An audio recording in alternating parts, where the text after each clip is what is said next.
to be like the only Hispanic or Central American at the long distance events to kind of do what I did at there was pretty amazing because being the athlete village, like all the Spanish speaking countries from people from like South America to Central America were all like wanted to like say, hey man, you did a really good job, like dabbing me up and just shaking hands, like, hey man, you're such an inspiration. Like I know people say like, oh, I'm so sorry for you. I'm sorry you're in this effed up situation. But I don't look at it that way.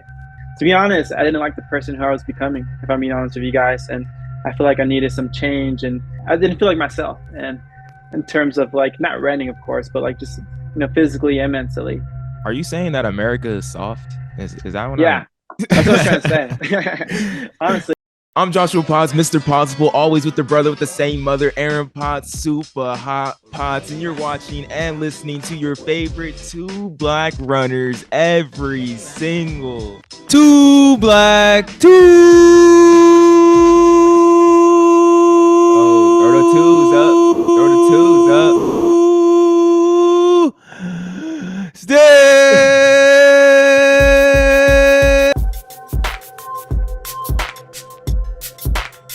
Let's go. Friend of the show on the podcast today. Had to get super excited on that one. Joshua, I feel like my vocals are getting better, low-key. Like a little bit, bro. Have you been taking lessons? Or what's going on? I mean, we've done this like over 100 times now. So I think my voice is just adjusting. So, my karaoke better on at point. Times. Go on, episode 102, joined with a great guest. His first interview since his fantastic finish at the World Championships. But even before then, this dude was a beast at Armijo High School out of Fairfield, California. We got 3 California guys on the podcast, which is always really good for us, man. A Hoka athlete, part of the NAU legacy. He was part of 3 of those championships at NAU, the Lumberjacks in cross country, and now he is a 4th place finisher at the World Championships in the 5,000 meters for Guatemala. DACA recipient representing. He's inspiring a whole generation of people everywhere. Luis Grijalva is joining us on the podcast. I don't feel like I'm hyped to it. It's Leo. It's Luis Grijalva on nice. The podcast. Like he's on. Like this is tight, Aaron. This is cool. I think that was a good intro, bro. I think you got some good stats in there for sure. Hey, I have to let him know. Luis, how's it going, bro? Going good. Yeah, that intro was outstanding. I 10 out of 10. That was a good one.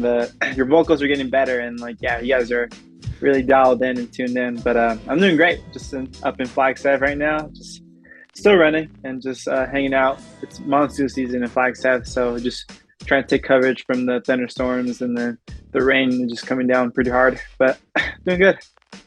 Do you have like anything planned in August or September to race? Or are you kind of chilling, getting some easy miles in with the boys? Yeah, so the plan was to, after Worlds, to be honest, I thought I was going to take a big break, but there's a chance that I might go to Brussels for the Diamond League race. Let's go. In Belgium. And there's a chance that I might be able to go. I'm inside the meet already, but the hard part is kind of leaving the US. So, but I think there's a big chance that I might be able to go, and that's in September 2nd. So like coming up on a little bit less than 3 weeks or so. But that's the plan for now. Yeah, run Brussels, another 5K, and then just kind of shut it down from there and kind of take a really big break because in all honesty, I'm motivated and excited about the training, but at the same time, I kind of want to be doing some cool stuff this summer and just kind of be exploring, hiking, and just go to these different places. But for now, just chilling in Flagstaff until then. But it's been good so far. I've been doing a lot, so it's always good. You've been running for like a good minute. This season has been long for you. I remember seeing you all the way back at the Lilac Grand Prix, and you're running at Milrose. I remember you ran at the New York Grand Prix as the indoor New York Grand Prix at Staten Island as well, and then going all through the track season and everything. So I bet you're kind of fiending for a break a little bit, but definitely that's exciting to be able like to race one more time in a season where like, man, you be able to get under 13. I feel like. Yeah, it's been a long season. I mean, technically we started kind of like fall training in the first week of October. So yeah, you go from October all the way to September. So almost coming up on a year. No, it's been awesome. Like honestly, like yeah, this season has been unbelievable, and just the way how kind of things turned out towards the end of it was pretty special. And yeah, hoping to run at Brussels if I could get in, hopefully. And then just I think I'm in sub 13 shape for sure, and I think I'm in really good fitness. And to be honest, like I've been having kind of the best stretch of workouts in my life, so I've been feeling really confident within myself, but also just like it feels like the workouts that I'm doing feels easy. So that's always a good sign to when you're in good shape, I think. When you were at Worlds too, everyone saw like the interview with Sidious Mag that you had, and then you and Abdi on the line, the 5K. You were one of the biggest stories like at Worlds. Like, did you realize that in the moment, or what was that? What was that experience like? Yeah, it was unbelievable to be honest. Like, so when Abdi made the team for the U.S. and back in June, I was so super hyped for him because I knew we're gonna be going through it together. But yeah, to watch his first race, and then when he made the final, I was like, all right, I got to make the final too. That way we could be in the same race together. But it's pretty unbelievable and kind of like a cool story to tell because yeah, you know, me and Abdi are really close and we're like brothers basically from another mother. And yeah, he's my boy, and I knew him since 2017, and we got really close. And yeah, we were roommates, we're best friends basically, and we basically do everything together. And just yeah, to be on the line right next to him more than anything was pretty special. And like it's not like every day you can say like, yeah, I was right next to my best friend at the World Championships at the starting line before the race, and that was definitely an experience I'm always going to remember because yeah, it's not too often where I'm going to be standing right next to him because you never know with running. It's always up and down and anything can happen in running. But no, it was a crazy story to have and pretty special to share with Abdi. And I really feel like too, like at the semifinals you ran at the World Championships, like you went out to the lead. You went out there 13-14. That was your fastest race of the season, the fast 5K that you ran. And like you ran with confidence, like you were gapping people like during the race. I'm like, dang man, Luis looks good. And then to have Abdihamid next to you on the line for the final, was that just the extra amount of peace and confidence just going into that final for you because you ran with a lot of confidence, what it seemed like? Oh yeah, definitely. I mean, like kind of the whole goal of this year was just, you know, none of the races really matter until we got to Worlds. And, you know, I wasn't running so great early on in the summertime. And I had a couple rough races kind of at the start of the outdoor season. But you know, I knew if I could at least make that final, that would like save the entire season basically. And yeah, I just felt really confident within myself. You know, I was in Europe for about 3 weeks. I came back to Flagstaff just 3 weeks before Worlds, and probably had some of the best stretch of like my running career of like in terms of working out and just feeling good and just feeling really strong. And I think those 3 weeks I just felt really confident within myself of like, oh yeah, I can know I could perform on the day that it really matters the most. And yeah, I think it just speaks highly about Coach Smith and about NAU. Like we show up to championship races and we show up when it really matters. And I think I take a lot of pride in that. But in the prelim, I felt just super confident what I was doing and in my decisions, and like I wasn't scared of anybody, to be honest. And I felt like I was running free, and I was having a lot of fun with it. Which, you know, sometimes racing could be a little bit scary, but I think running, having fun with it was probably like the biggest thing, and that's why I felt so calm and at ease when I got to the final. Yeah, you and Jacob just hyping up the crowd, coming in, doing it for the fans and everything. I was like, dang, okay, Luis feeling himself right now. I felt really good. I mean, I ran 13-14, feel like I was kind of cruising along. And, you know, when I saw him like hyping up the crowd, I got like pumped up too. I was like, all right, we're at a world championship final or a prelim, and like the crowd isn't being loud enough. So he started doing it, and then I kind of joined on in and started doing this with him, and just I was having fun with it because I knew like I turn around and I knew I was going to qualify for the final at that point. But you know, just kind of showboat a little bit, but having fun with the crowd in itself too, because you know, track and field, especially distance running, is kind of hard to like, you know, kind of hype up the crowd during the race unless you make some big move or anything like that. But like on the home stretch, that was pretty special. And just having fun with it. I think that's why I ran so good, to be honest. When we seen you a lot this year, it's like you travel a ton by yourself, going to these meets, solo dolo. Even I believe when you were able to go overseas at World Champs, you had, your coach there, Rachel there, your best friend was, I believe your family was there too, your sponsor. Like, how much more like confidence did that give you going into world championships? Because I feel like you don't have that normally as you travel to these meets. Yeah, I mean, it's kind of a lot of the indoor season, same as the outdoor season. I've been kind of traveling on my own. Technically, I'm not like affiliated with a group or a specific team, or don't get to have too many people that travel with me. So most of it's on my own. And like actually, when I was in Europe, I was by myself for about 3 weeks, just kind of doing my own thing. But That's tight. I think yeah, it made it more special because Yeah. Eugene. So it's a lot easier for me to travel within the U.S. domestically, but at the same time to have like my coach there, and then to have Rachel there and Abdi there, and then family, and then having Hoka and kind of like the people that I work with at Hoka, it's pretty amazing because it just makes me feel like I have a lot of support, and like I should have support because technically, I feel like I'm as American as anybody else here, but this is where I Yeah. grew up. This is my home, and I feel like I had some sort of an advantage from just being there, racing a lot in college, and racing there professionally. But to have a world champs in the U.S. and to have that support and family was pretty special, and it definitely made things a lot more special, but a lot easier because I could just kind of focus within myself, but also have people to kind of rely on, to talk to, and just kind of to make me feel better, I guess, and just to hang. Wait, when you're out there, wait, you're 22 still, right? Or you about to be 23. 20? You're 23? Okay. Yeah, I turned 23 in April. Mm-hmm. So you're just traveling around Europe by yourself, doing your thing, racing Diamond League races. Like, bro, was that strange? Like, I don't know.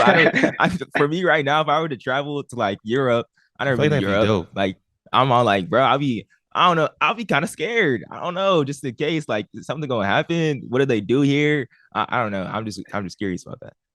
No, yeah, like to be honest, I was a little bit hesitant at first because like, I never traveled to Europe ever before in my life, and it was like the second time ever for me to leave the US.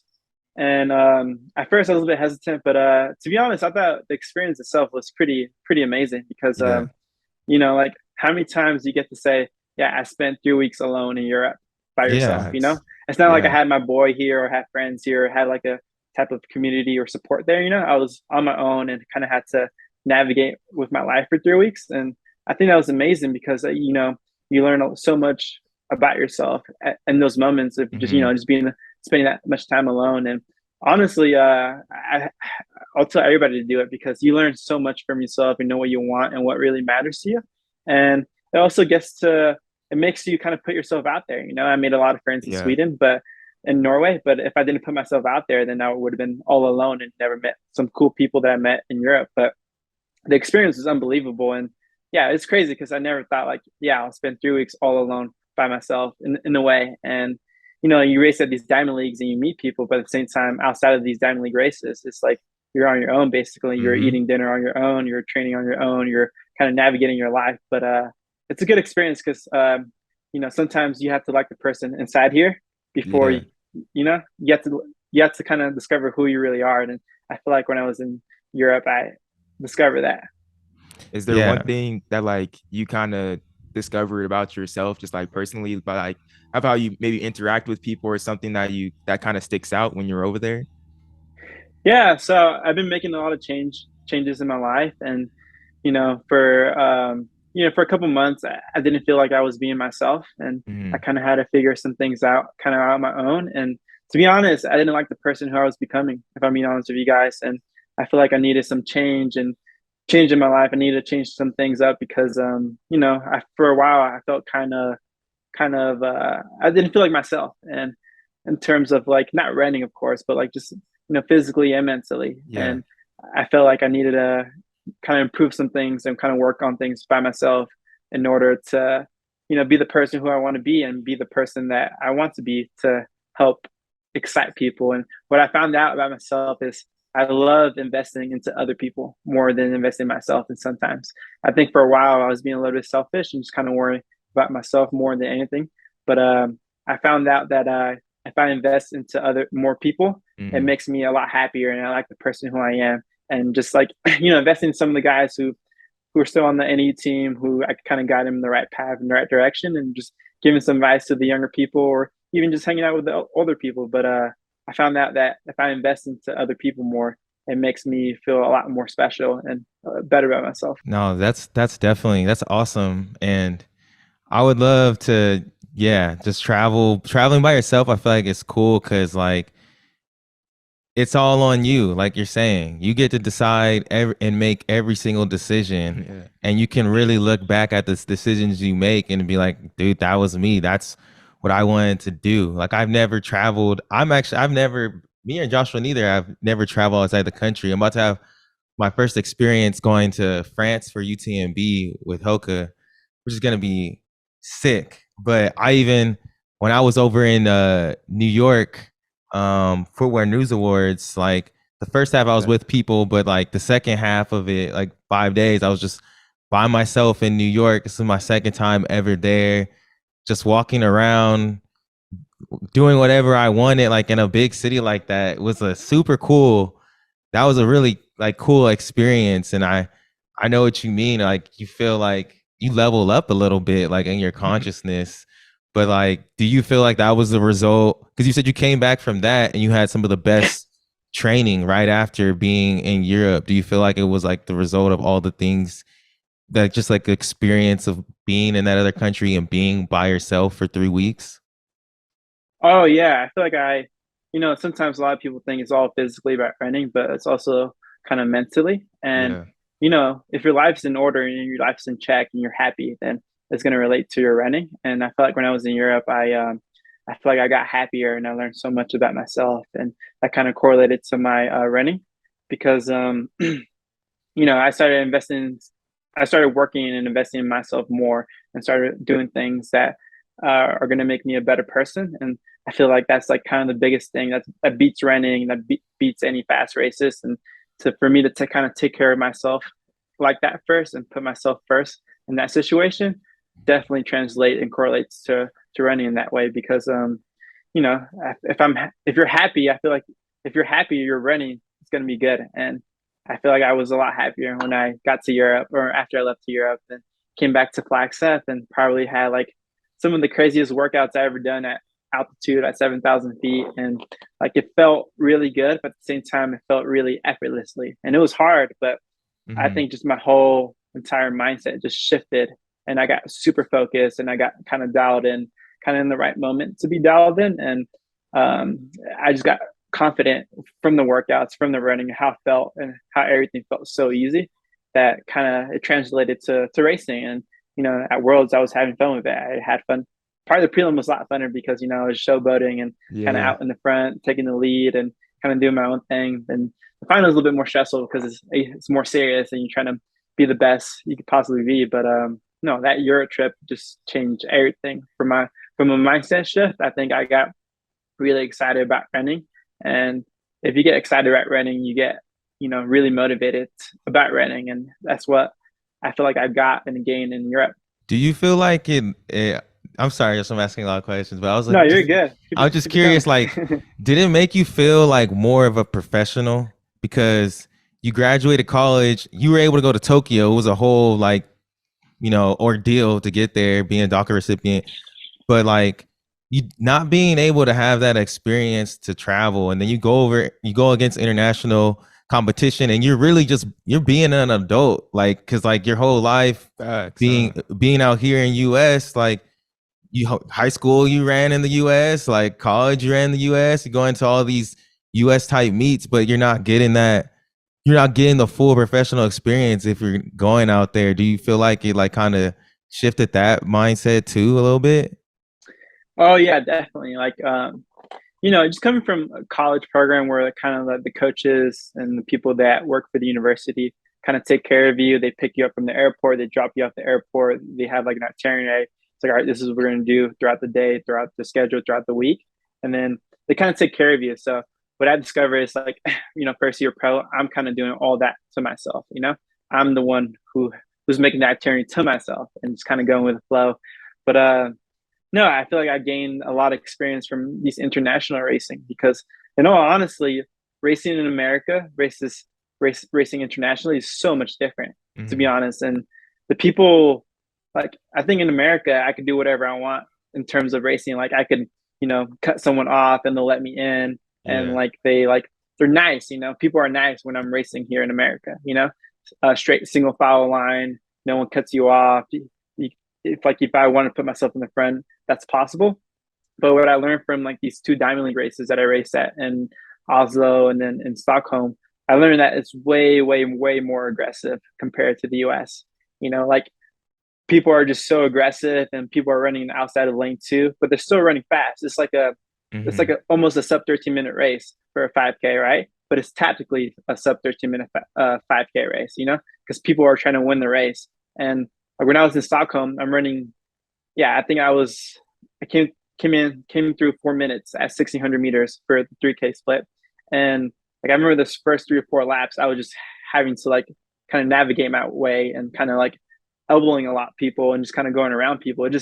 It's way more aggressive and just like it's more intense, and people people there are just like, everybody wants to be in the front, everybody's trying to get in the best position they could possibly can. And in America it's nothing like that. People let you cut them off and they're just so nice. But internationally, in terms of racing, yeah, just so more aggressive, which I feel like I gained a lot of experience from in Tokyo. And then I gained a lot of experience from these two big Diamond League races. And then it kind of set me up for Worlds where I felt confident and I kind of knew how to play the game. Are you saying that America is soft? Is that what Yeah, that's what I'm trying to say. Honestly, like you have to experience it to like kind of understand what I'm talking about. Yeah. But like, I was at Millrose and this past year, Millrose was like kind of stacked on paper, but honestly, it was probably like the easiest race to kind of get around people and kind of move up. But yeah, at Oslo and Stockholm was so hard and so aggressive to kind of get around people. But like you're trying to get the inside lane, but you're constantly just like shoveling someone like in the outside lane, and you're trying to get in position, and just so aggressive and just so different. And like, to be honest, what you get in America does not kind of correlate to what you get at the World Championships, because 13:10 is still kind of fast, but at the same time, if you look at that race, like people are running in the outside of lane one and lane two because they're trying to get in the position, and like you're constantly trying to navigate your way through inside the pack. And it's kind of like a chess match or a poker game. You're trying to protect your queen or your king, and you're trying to use your pawns, and you're trying to not give your best cards right away. But it's more so of like, saving a little bit of energy and trying to navigate your way through. It's just like a whole different experience from racing. That's because from the outside looking in, I'm all like, bro, like, why is Moh in the back? Like, Moh Ahmed was like second to last, like for the first like 6 laps, but then he maneuvers some way up, and then he's in front of you the last 100. I'm all like, bro, like, but the fact of just being at that international like experience, be able to maneuver through everything, like y'all are still running like super, super fast. And I feel like that really dialed you in to just running fast. And one thing I wanted to hit on is the fact that like you ran 13:10, which is what, like a few hundredths of a second off of your PR that you ran 13:10 last year at the Tokyo Olympics, and being able to like perform and run fast at big stages.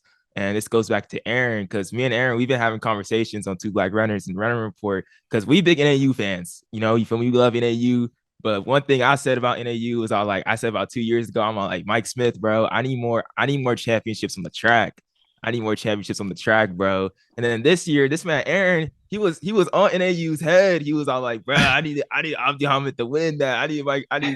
But like when you really think about it, the fact that y'all are constant, because you mentioned it earlier, the fact that y'all are constantly like in position and like being there, performing your best at these like championships and everything is like I feel like on the track, like since Mike Smith has gotten there, NAU has gotten better every single, and the group in general has gotten better every single year at the championship, like running on the track and performing like super well when it matters most. And like you said before, like the group has definitely proved that.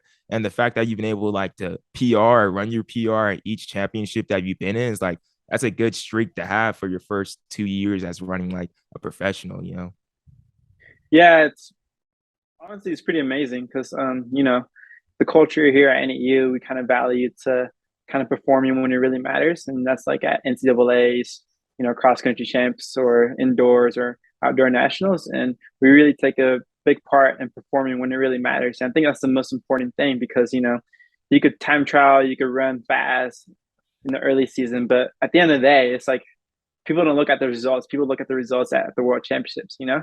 And what I kind of found it like how my past PRs have been at NAU is pretty special because my last race for college at NAU, I ended up having a PR of 13:13 at NCAA's, and then a couple months later, I ran at Tokyo and ran 13:10 and PR again, and then kind of the same thing for Worlds almost, in PB, but ran pretty close to it, but then still perform my best race. Like my best race of the season was at Worlds, which it should be, and that's like the most important, especially for professional runners. It's like you got the Olympics here, and then right underneath the Olympics, you got the World Champs. And those are the part of the two most biggest races that you want to learn how to perform at. And I mean, it's pretty cool. I mean, if you look at my championship history now, I ran 13:10, got 12th at the Olympic Games, and then I ran 13:10 again, and I got 4th. And it just shows you, that we're consistent and we're not just a one-hit wonder. We're always going to show up when it really matters the most. Yeah, I always stop banging on NAU, bro. Get off. Hey, I'm just a fan, bro. And also, I'll say I feel like NAU produces like the best. Like Mike is really good at developing athletes, and I don't feel like athletes leave NAU burnt out. I feel like athletes leave NAU ready to take the next level. You, as a great example, Abdihamid Nur is another great example as well. And going back to what you're saying about international competition, like that sounds super sick. Like that sounds really fun, because I think when I think about international racing, it's just like, I don't know you. Like in the US, it's like, oh yeah, like that's Luis. I raced him all the time in college or whatever. So maybe people are a little like nicer, versus like international. You got a bunch of different people that don't even know the same language. The only language they know is like competition, and it's like gold medals. I want to win. And Hillary Bohr said the same thing, and that's why this year he went overseas, like more so to practice being in that type of environment too. So like that's definitely, I think that's super cool that there is, and that's something that's not in sprinting. Like in sprinting, everyone's in their own lanes and everything. I'm sure like the approach to the race is different, but like getting in position is a big part of track and field that like if you're not a distance type of runner, like you probably don't notice like how much that matters, especially in a world championship final. Yeah, it's unbelievable like how aggressive it is and how different it is from racing domestically versus internationally, because that's just racing. Like a lot of people get mad at Paul Chelimo for doing his thing at USA's and looking back and talking smack during the race, but honestly, that's like that's what everybody else does overseas. And like you said, like no one knows. You're racing people that don't know a clue of what language they're speaking or the same language, and all they know is just racing and trying to win. So everybody's in the same situation, and it's cool to like get an experience like that, because honestly, I don't think I'll have that performance if I didn't go at Worlds. I don't think I would have that performance if I didn't go to Oslo and Stockholm, because both of those races, like they're just so different, so tactically like fast, but at the same time, just so like aggressive. And like, I think I owe those two races a lot of credit, because I learned a lot from those races. And, it's not like, like in professional running, like you only got, at least for me, like I only have one championship race, and that's Worlds or the Olympic Games. And it's not like I have like my US champs or Guatemala champs, because Guatemala doesn't have a champs. But it's like, it's like the highlight, and it's like the funnest part of the season. It's like you kind of throw time out the window. No one's accolades really matter, and it's just about not racing the clock, but it's about racing to win. And I think that kind of matters a lot in this sport. And it's just fun, kind of like navigating, kind of self working, or what's the word I'm looking for, like just like problem solving within the racing, trying to make these decisions, and you're trying to get around people, and like you're trying to think a lot. You're thinking so much in the race, because all right, I have to get around this guy, or I have to defend the straight, or have to like kind of surge that way people won't pass me or like kind of get me. And there's just a lot of like problem solving in the race. Yeah, I'm also stoked I'm stoked that Abdihamid is staying in Flagstaff, because like, are we gonna see him? Y'all gonna be doing these trips together in the future? I know the schedules will be different since he has USA's on that schedule, but are you like anticipating y'all just doing like some cool trips, going to diamond leagues, or just traveling to Europe and racing? Oh yeah, definitely. Like I told them, like, you know, we're gonna be doing every single race together, no matter That's what, just tight. because the way we had the same coach and we're kind of Yeah. like right around, right. We're like basically the same runner, basically. You know, he's good Yeah. at the 50, 100, and 5K. I know he runs the 10K, but still, like, we're right at the same level, and then we do like almost every single workout together. And yeah, I think it's gonna be so fun for me and Abdi to kind of just travel overseas and kind of just spend time together, but also like, you know, like go to Europe and just have fun with it, you know, and like, you know, kind of meet new people and just kind of travel, but gain that experience with my boy and just like, Yeah. you know, just, you know, have a good time. And yeah, I was talking about it, I was like, yeah, man, next year I'm bringing you to Sweden, and next year I'm bringing you to Norway. We're gonna be in Europe for like 2 months next summer, and we're gonna be just doing a lot of stuff because, you know, World Champs is in Budapest next Oh year, so we're yeah, just yeah, gonna, yeah. the plan is just to kind of stay out there for next year for a couple months and just kind of, you know, run these big diamond league races, but also just, you know, kind of travel and explore. And I think the cool thing about professional running is like I get to kind of live my dream and kind of see the world. And, you know, last year I got to go to Tokyo, and then this year I got to go to Norway, and I went to Sweden. And I think that was honestly, like probably some of the coolest trips I ever taken. And yeah, to do that with someone else is even more special because you share those memories and not just being by yourself. You know, when you're by yourself, it's good for you because you kind of get to know who you are, but at the same time, like it always helps to have someone there with you instead of being by yourself, you know? I can see that for sure. Oh, that's dope. And you said that you guys don't run like the same events. He can run the 10, but like Louise, you can run the 10 too. Like you can jump, you can jump into 10. Like, why Yeah. not? Nah, not anytime soon. I was thinking about it, but to be honest, like I'm just gonna try to stick to the 15, 5K, 3K events, and, you know, kind of save the 10K for, you know, later on in my career because I don't want to do everything all at once. And I think I'm liking where I'm at. I think the 5K right now is like kind of my sweet spot. You know, Yeah. not too long, not too short, and yeah, I think it's good. I don't know, 10K, like 24 or whatever laps on the track. That just sounds like so much work, and it just sounds like a it just sounds like a lot, to be honest. And nah, I could imagine like trying to think for the, like, you know, in the 5K you think like you're in your mind so much and you think a lot, but imagine running for like 27 minutes on the track just thinking. And I don't know if I could do it. That's intense, bro. That's intense. Yeah, I think I Hey, could do it like on the road or cross country, but on the track, no, that's a whole different race, and I'm not ready for it yet. did you feel the midsummer vibes in Sweden?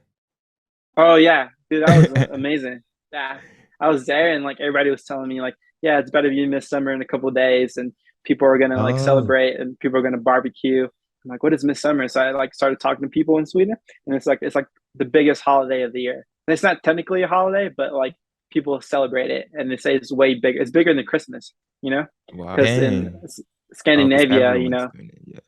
yeah, in Scandinavia they have like part of the worst winters out there. You know, their winters are so hard that they celebrate summer. Mm. You know, but no, it was fun. Like I met some people and kind of celebrated with them in the summer.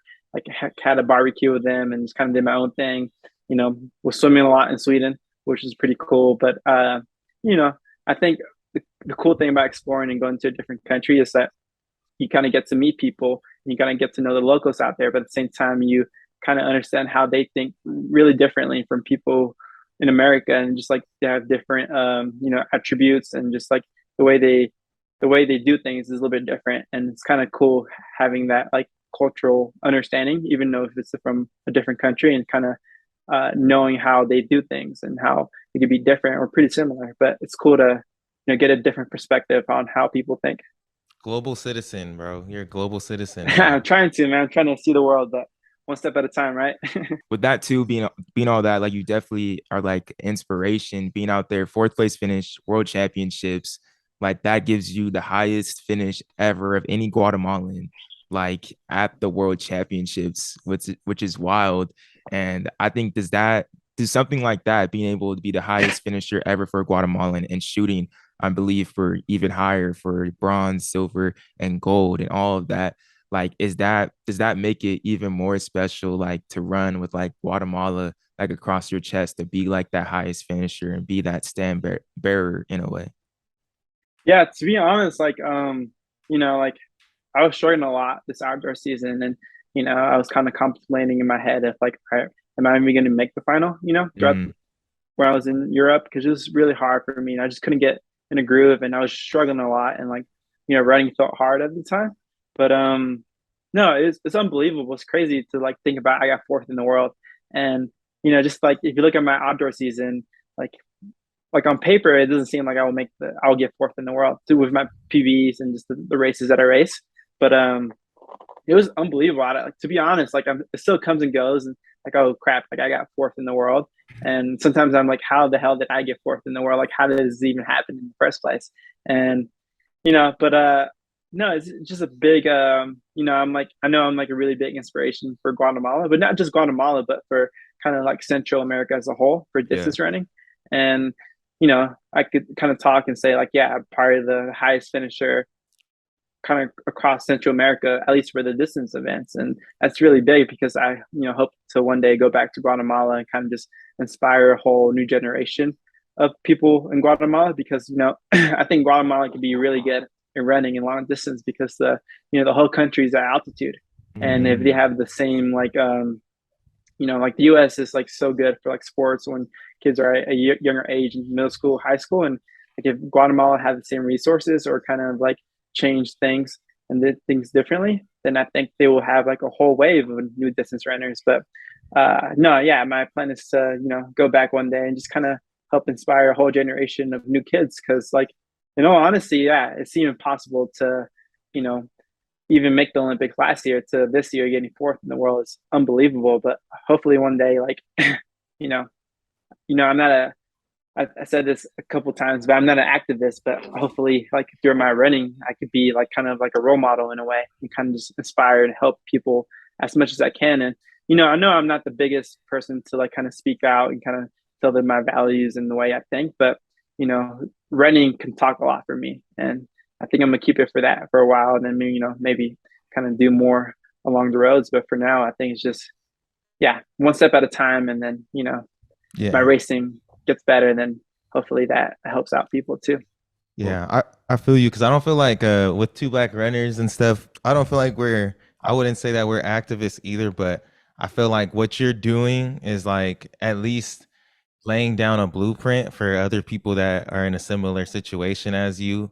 And like you're saying, just being someone people can look at and be like inspired, but especially all the stuff you've had to go through with like DACA and then figuring out ways for you to leave the country and stuff. I definitely think you're laying down something that someone can look at and be like, okay, like I can do that, or I could follow this. I would be curious, man, if there's any like Guatemalans like that are coming up right now that we need to be on the lookout for too.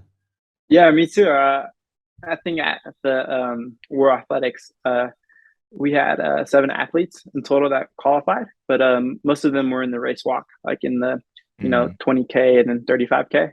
But Guatemala's like first Olympic medal ever was in 2012, and Eric got second. He got a silver medal in 2012. But yeah, apparently I don't know. It's kind of funny, but apparently I'm like a celebrity out there, and yeah, it's funny because like apparently everybody knows me in Guatemala and like kind of like what I've been doing the past year and a half or so.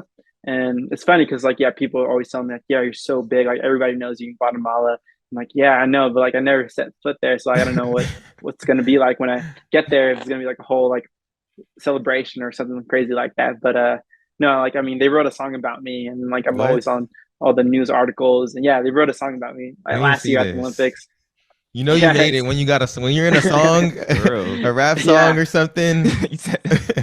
Yeah, it was funny. It was kind of like a traditional like Guatemalan like kind of like mariachi kind of type of music, and it was just kind of cowboy ish. It was funny when I heard the song because it's very flattering, I guess, because not too many people make a song about me or about people in general. So it's kind of funny when I saw it.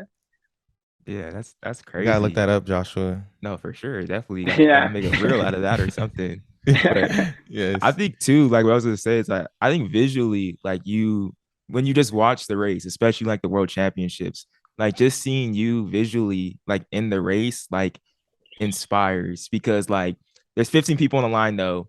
That we have about like probably about 10 East Africans. We got or maybe even 12 East Africans. We have a Norwegian, Grant Fisher, who's white, Mark Scott, who's white, and the German, that's in Sam Parsons. And then we have one Hispanic dude chasing Kicking everybody and everyone getting down. fourth place. Like, I don't know. Like, to me, like that's powerful to like be like that is be that like Hispanic guy that's that out of 15, you know, like in that race. Like it's something that's not seen like every single day. Does that ever like do you ever think about that as well? Just being on the line and just, you know, like what the like nobody looks like me in a way. Yeah, I mean, I used to think a lot like that when I was in college because they're just a little bit different, you know. Like you look Yeah. at around your teammates, and the majority of them are all like kind of the same color, you know. But yeah, it's just different because like you know, as a minority, you kind of stand out more than most people. But you know, Worlds is a little bit different because you know, like it's kind of cool to like kind of see that diversity to have Mm-hmm. from all over the world, and like you know, I know East Africa kind of mainly dominates the distance events, but yeah, to be like the only Hispanic or Central American at the long distance events to kind of do what I did at there was pretty amazing because I could definitely tell like after the prelim at Worlds, like just being the athlete village, like all the Spanish speaking countries from people from like South America to Central America were all like wanted to like say, hey man, you did a really good job, like dabbing me up and just shaking Yeah. Yeah. hands, like, hey man, you're such an inspiration, like from Venezuela, like from Brazil, from like Argentina, from Chile, like all these Spanish speaking countries.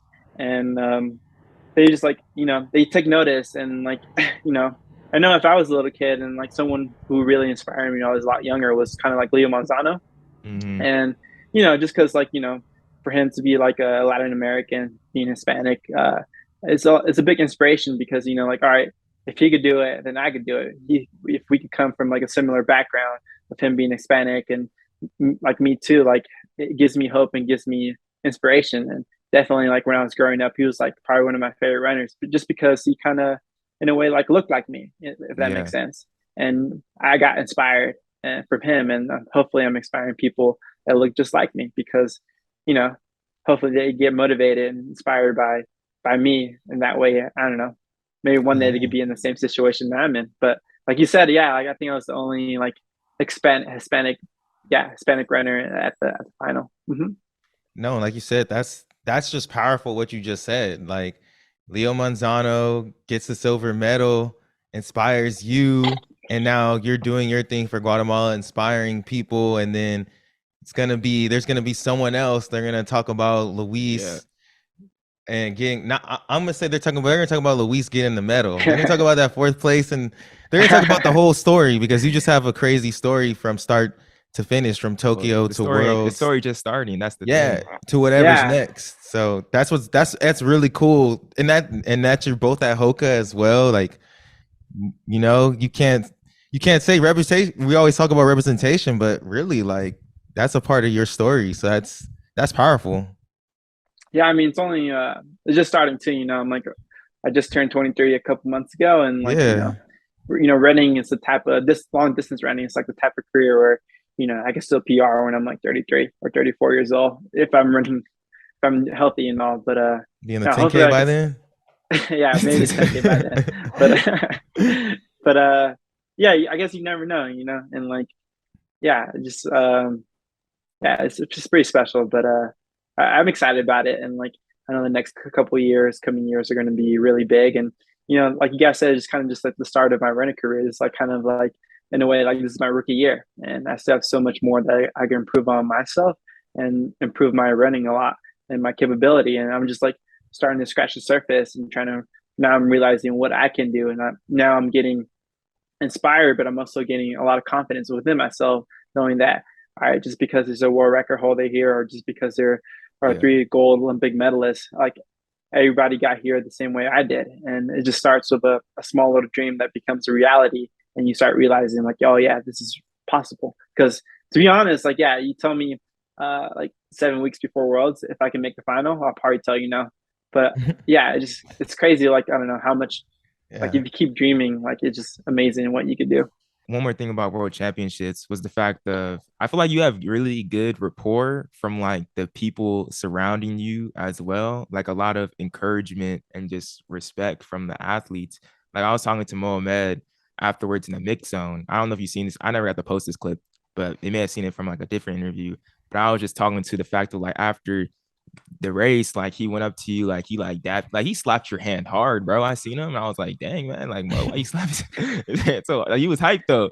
He was hyped, and he was just saying that like your ability to be able just to roam the world is super impactful.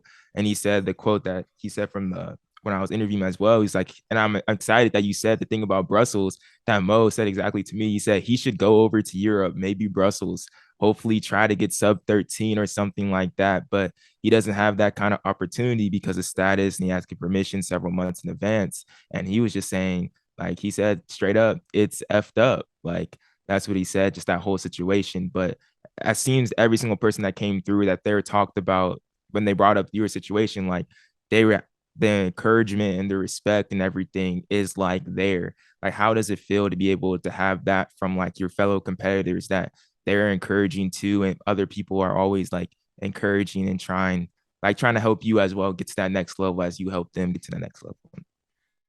Yeah, I mean, it's definitely flattering and encouraging because, especially like someone like Mo, who's been at the top since like 2016, I think, and maybe 2015. But just for him to be consistent, always have like a podium finish, if not be like top 5 in the world, is pretty special. And coming from a guy from like him who's been kind of through it all from all ends of his career means a lot. But no, it's yeah, I mean it's inspiring too because like I think they like kind of understand where I'm coming from and kind of have like I have a lot of disadvantages, because like to be honest, like I don't know if I'm going to be able to go to Brussels and I'm in the best shape of my life, Yeah. and I might not have the opportunity because I still don't know if I'll be able to travel, and I won't find out until really close to my flight. When I was in Tokyo, I didn't find out until 2 days before my flight took off, and then when I went to Sweden and Norway, like we started the process in March, and I didn't find out I was going to get I didn't find out I was going to be able to go until June 2nd, and I left June 9th, and it's just like the process and it sucks, but no, I think they understand where I'm coming from, and I think they're kind of rooting for me in a way too, because like they want me to have the same opportunities that they have. That way, I can reach my fully potential, and like I feel like I'm just starting to get some momentum too this summer, and like I feel like I'm in part of the best shape of my life ever, and I feel like I'm, really confident in my running ability right now, but also at the same time, like I'm having so much fun with it, and like I could go to Brussels and try to go under sub 13, but I might not have that opportunity, just because of my whole situation with DACA. But, hopefully like, my story kind of reaches more awareness for dreamers and DACA. And, like, to be honest, like a lot of my friends didn't know what DACA was until I went to the Olympics last year. And then I'm still telling them, some of them, like, yeah, what it really means, and kind of like, this is what I can do and this is what I can't do. And kind of like, this is the disadvantages I have, and this is like what I can do, but I cannot do. But in some ways it's really hard, but sometimes, like I always got to tell myself, like, sometimes some people have it worse. And, I'm very fortunate to be in a situation where I can still live legally in the US, but also I can still be able to travel sometimes. Yeah, that's a lot, man. That's a lot to deal with. And I know it sounds like a big negative or disadvantage, but sometimes I don't look at it that way. Sometimes like, all right, this is, everybody's in their own path and their own path in life. But for me, like, I don't try to think about it too much. And like, I know people say like, oh, I'm so sorry for you. I'm sorry you're in this effed up situation. But I don't look at it that way. And, I always try to be like pretty positive and try to be super happy, but I don't try to be like negative. And, I try to, kind of look at the positives more than the negatives, to be honest. How do you look at it? What you say? Is it because it's just like it's just something you're gonna have to deal with right now? Like we don't know, you don't know how long it's gonna be like that. It could be forever. Maybe something changes from what you're doing. But how do you really look at something like that? Like there's only so much I can do as an athlete, as a person, and it's not like I get a picket sign and go to the White House and be like, hey, change this law. I can't do that. I could, but the chances of it making change is going to be really hard. But for me, I got to understand, like, take it year by year, and you never know. Like, maybe 1 year they could decide to, like, all right, we're gonna try to gain access for people who are dreamers to have access to citizenship, and then maybe 1 year they'd be like, hey, maybe we're going to disband this program. Because honestly, the only way I can gain citizenship is if the government changes the law, or unless I get married to an American woman. But for now, like, I just got to be, like, grateful and lucky for the situation I'm in.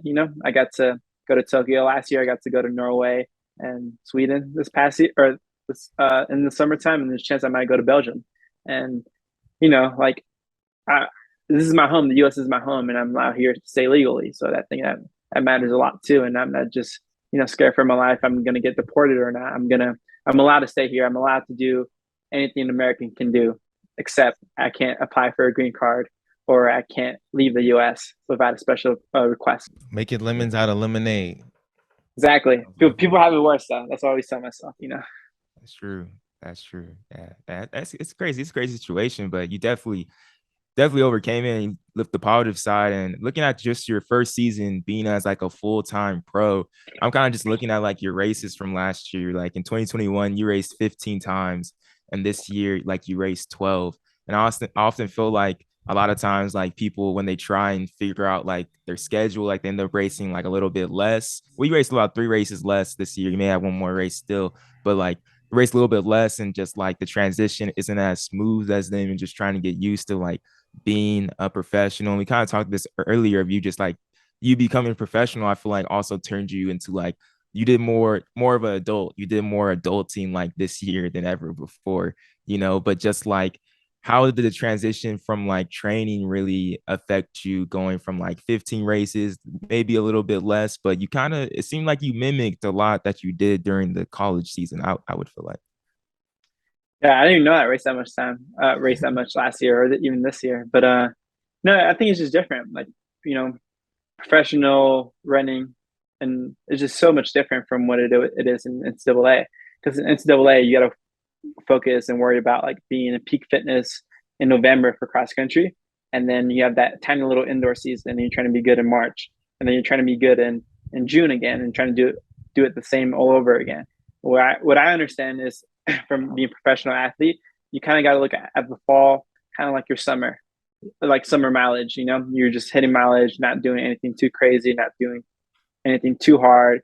Everything's pretty easy in the fall, and then maybe you race 2 or 3 times during the indoor season. You just kind of get your feet kind of wet, and just kind of like see how it goes. See if you like try to run fast off of like kind of like strength work from the fall to these indoor races, and then kind of the summertime. Like, so the collegiate season ends in June, right?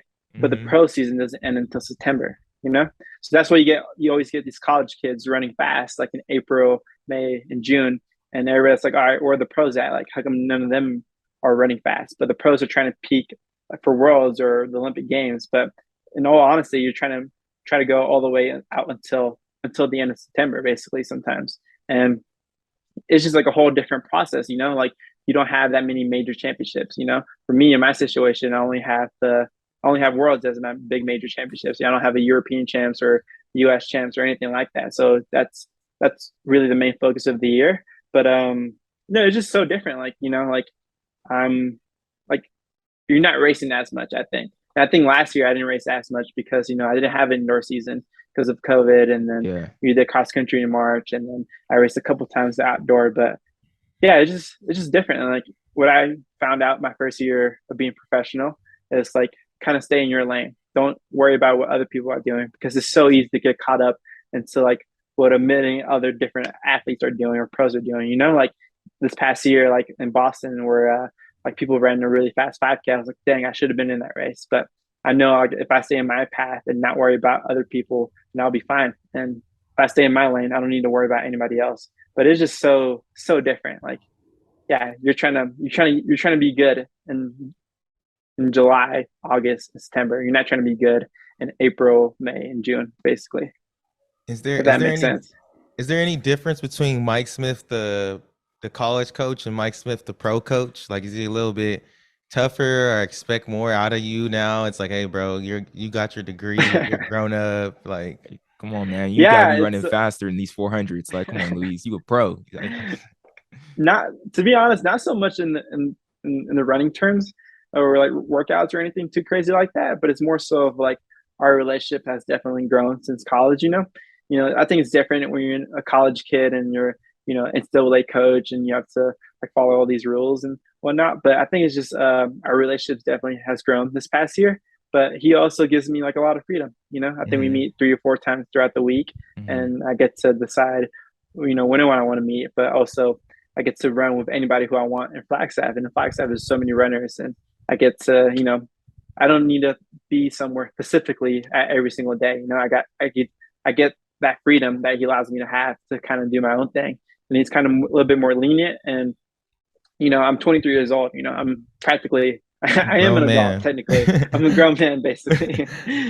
But he gives me that freedom and that kind of like leverage of kind of deciding what I want to do. And I told him like, hey, can I go to California for a couple of weeks? So yep, go to California for a couple of weeks. But in college, I could never do that because I'm in the collegiate NCAA system. But professional running, it's like he understands that you're a human and that you go through a lot of things, and he always tries to kind of put you first in terms of your like kind of mindset and kind of mentally. But no, he's good, man. He's done a lot for me, and I owe him like a lot of credit for this past year. Because in all honesty, like at the same time, I'm doing all the mileage and I'm doing all these hard workouts, but he's kind of like he's kind of like I'm the canvas and he's like the painter. He's the one that writes the whole workouts, and just it's crazy. But like, to be honest, I don't even think of Coach Smith as a coach. When I think about Coach Smith, I think of him. He's a really good human being trying to make you a better person, and just like he's always there with you and he's always going to be there and have your back no matter what. And yeah, our relationship's grown a lot, but it's just different in a way. We're more.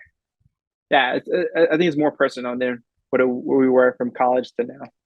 Damn, I think that if we would have had Luis on a couple months earlier and say that, the young twins would have went to NAU, bro. Yeah, Sean McGordy gave his pitch right there. That sounds like I want to run for NAU right now. Like,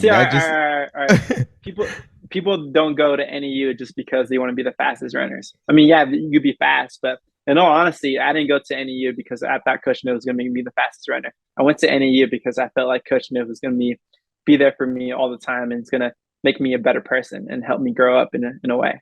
And I think the way he kind of structures his program is like he gives athletes a lot of he teaches you how to grow up. And when you're 18 years old, being away from home from the first time ever, you learn so much about yourself, and he kind of guides you in the right path, if that makes sense. But now to the youngs, I mean, you want to go to Stanford and whatever, be on a boring team that constantly stress about homework. And one time it was at regionals, right? I'm walking past this tent by the Stanford tent. This is in May, and they're like doing homework at regionals. I'm like, whoa, what are you guys doing? Why you order like that, bro? He said a boring team. No, I ain't trying to do homework. I'm not trying to do. I'm not trying to do homework at a race, but at NAU we know how to have fun. Yeah, at NAU we know how to have fun, but at the same time we know when to get serious when it really matters the most. And Flagstaff, the location itself is amazing. You got the mountains, you got all these beautiful trails, and yeah, it's unbelievable here. And like the community here is probably one of the most important things. And you get that community from like all these pros in town and all the runners, and like everybody collaborates and everybody just knows each other. And it's cool to have that support around your community, and especially with like Mike lets everybody use the track, and it's cool to have that support system all around, and people kind of understand what you're doing and what things are happening. So But let's be truthful, Luis. Like when was that? Like August 8th? No, like August 2nd. The news came in, Leo Lex going to Stanford. Flagstaff was devastated, huh? Flagstaff was like, dang it, no. Yo. The whole community was like, no. That's crazy. That's big news, but good luck to them, man. It's gonna be crazy. Yeah, I think they're gonna do really well at Stanford, but at the same time, yeah, it kind of sucks that they left, and they could have been part of something really special. But at the same time, like they got to stick to what they want to do in their life. And, but I think they're going to miss out. And they're maybe a couple years in now when they get to Stanford, they're like, oh crap, I should have went to NAU because like they're having so much fun. And, I always get a lot of DMs when I was in college, like, hey, is there anywhere you could talk to me about, is there any way you put a good word for me for Coach Smith? Because I see it all the time, because people see it from an outside perspective, and like they see like what our team does at NAU and how the team culture is like we have so much fun with it, and like we're really good too. And I think people get jealous sometimes. Man, honestly though, y'all gonna be fine. Like, yeah, I think they're gonna be fine. I mean, they got Colin, Nico's still staying. You got Drew Bosley, Brody. Yeah. They're good right now. And they're gonna win another NCAA title this November, and they're gonna be fine. To be honest, they don't. we don't need them. But just put it down. He said that they're gonna win this year. Y'all heard it here first. Hey, he's a lumberjack, bro. He's loyal to his squad. I love it. Support your squad. I love it. Yeah, I'm an NAU stan too, though. When it comes to cross country, I'm definitely rooting for NAU. Unless I have to say, Luis, if UCLA starts going off, like I may have to switch them. Like California, you I totally understand where you're coming from. Right. You were talking about earlier too. I guess we're onto the closeout ones, but I wanted to ask you too. You're a big nature guy? You're talking about like you like going on hikes and stuff. Is that what you really do? Like when you don't have to run? Yeah, I mean, I love doing that type of stuff, but I don't get to do it too often, just because like especially if you're running a lot and you're kind of in the middle of the season, like part of the best thing for recovery is not to kind of go out. But yesterday we actually ended up going it was 2 days ago. I ended up going to the end of the world, or edge of the world, in Flagstaff, and it's like a pretty sick, like out, like just really cool, like nature spot in Flagstaff, and it's amazing. It's like probably like an hour drive from Flagstaff, but it's unbelievable. But no, this summer I have a lot of plans. Like there's a couple hikes that I want to do in the Grand Canyon, and then I kind of want to explore a little bit of Moab this summer, and then kind of go back to Northern California. And there's some really good spots there too that I want to be exploring. But yeah, I think I find I'm really at peace, and I feel like I'm really like really enjoying the moment when I'm in nature. And when I'm in nature, it just feels like unbelievable, and I just take a lot of gratitude for where I'm at currently, and just like kind of soak it in and just take it all in. And it makes me happy, and it makes me feel like that. It makes me want to explore the world more and do all these cool things. But this summer I already have a couple plans. If my season ends in September, I kind of got a whole layout of what I'm gonna do. Do you have a national parks like bucket list or anything like that? Yeah, so I've been to all of them except for Yellowstone, I think. Oh dang. Yeah, I haven't been. Yeah, Yellowstone's probably the only one I haven't been to. I've been to Moab, been to Yosemite, kind of all the big ones, kind of Sequoia National Park and the redwoods and whatnot. But I'm still thinking about not Yosemite, Yellowstone, but I think it's a little bit further away from what I'm trying to do. But we'll see. Maybe in the future I could do that. But for now, I think I'm just gonna stick with it from what I know. And then especially in Northern California, it's amazing out there. I can't wait to go back. Yeah, I need to go to more national parks. We went to Zion. That was a while ago now. We went to Zion National Park like 6-7 years ago. We've been trying to plan to go to like Yosemite or something, but it's just never happened. But you gotta do it. The what do you call the dome or the wall or whatever? The half dome? Half dome, yeah. Something like that, yeah. Yeah, that's amazing. The waterfalls there are pretty crazy. What's the other one in Montana? Not Yellowstone, but there's another one in Montana. Like everybody says it's like amazing. Oh, I forgot the name of it, but I know you. I forget. Remember. But that one's cool too. Yeah. I don't know what that is, but I had another question for you, Luis, before we close out, because like I think it's just kind of funny to say let's say you and Abdihamid are starring in like a buddy cop, not a buddy cop movie, but like a buddy movie, like Step Brothers, The Other Guys, or there's another one I was thinking of, or Step Brothers or The Other Guys, something like that. What would the movie name or TV be? show? There's TV shows like or Scrubs. TV show maybe. Kind of like Rush Hour, like Jackie Chan and yeah, like Rush Hour. Chris Tucker. What would your guys' movie name be? What a new movie name would be? Movie title. There you go. It's hard. I'm trying to think.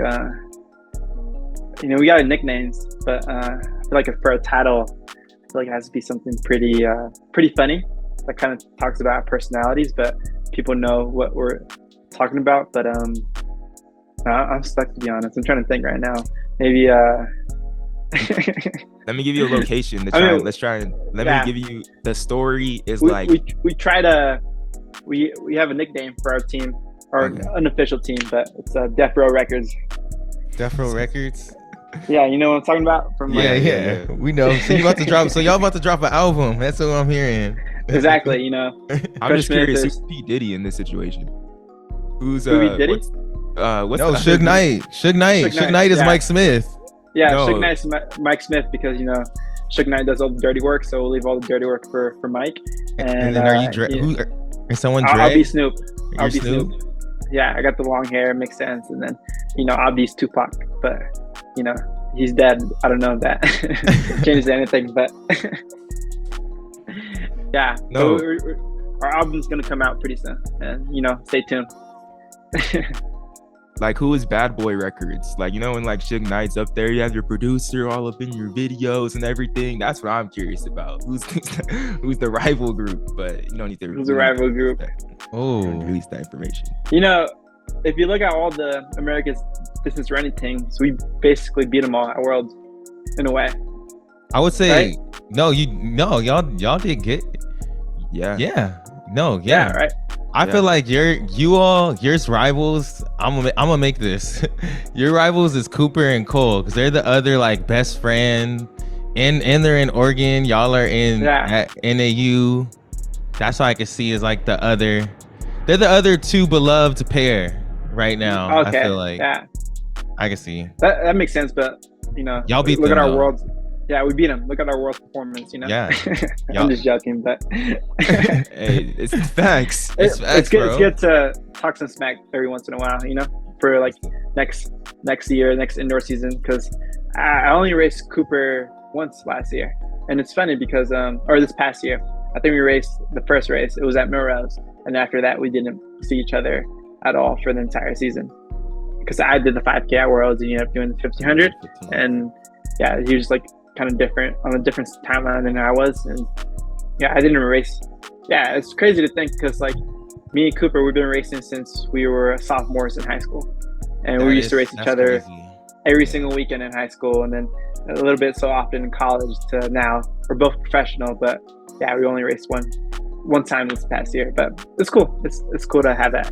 Yeah, like same like area. Well, he's more Bay. Are you like a little higher and more NorCal? He's like more Bay. Yeah, so I'm still in the Bay. Fairfield's still in the Bay area, but he's like more into the Bay. Like I'm kind of like the last city to be in the Bay area. And he's kind of more like right in the Bay, basically. Yeah. That's pretty insane. Hey, Death Row Records got to talk smack sometimes. Death Row Records. It's Death Row Records, man. We y'all listen to Hit 'em Up. Hit 'em up. The first couple of lyrics of the song. Yo. Another question too, we always have to ask somebody, because we don't know who to get onto the podcast sometimes. Who should we have next to come on, Two Black Runners? Who would be a good guest to come on? It could be anybody.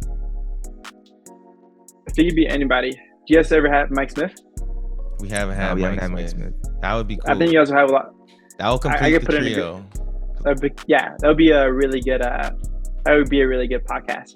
He'll be funny, and he'll have like a lot of insight, but at the same time, like he's really good at talking, and like everybody loves hearing his voice. And clickbait like Mike Smith, everybody would love that. But if you guys could get him on the pod, that would be really big. And that would be. We'd have to get him soon, I'm guessing. I have 1 year eligibility left too, so He's gonna be locked in. He's going to be locked in for the season. He's gonna be locked in for the cross country season.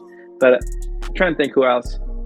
I mean, get the Coffee Club with their entire team, but I don't know. We haven't had them. We haven't had any of them. We should do a collab episode. There you go, a collab episode. That would be dope if we were out. I think it'd be dope if we were out there. We should go to Boulder. That would be fun. Yeah. That could be pretty lit. But Mike Smith, I would love to have Mike Smith either now or after they win the national championship. Exactly. That'd be crazy. I think that's all we got. Aaron, you got anything else before you get out of here, bro? No, as always, thank you, Luis, for coming on. Fun conversation, a lot of gems. Happy to hear you're grown. You seem like very, very mature this year. Grew a lot. So I grew a lot. You know, went from a little college kid to growing up in a way, and I feel like I've you know, made a lot of improvements in my life, which is really good, and been working on myself, and I feel like I done a lot of good things for myself. But also, like, kind of on the side note, I started, I think one of the cool things where I feel like I worked on myself a lot was I started journaling a lot. And like this past year, I have like a whole book where I started journaling kind of like April and May, and I have like a whole book, like not a whole book, but like a book that's pretty filled up. But no, yeah, it's been fun. It's been fun talking to you guys. The intro is always amazing, and yeah, you guys are always cool to speak to. And you know, coming from California, you know, we've got that California connection. So swag anytime. California love. We appreciate you, Louise. Appreciate all y'all tuning in, listening to us, watching on YouTube, all of that. We'll see y'all next week on Two Black Tuesday. Let's get it.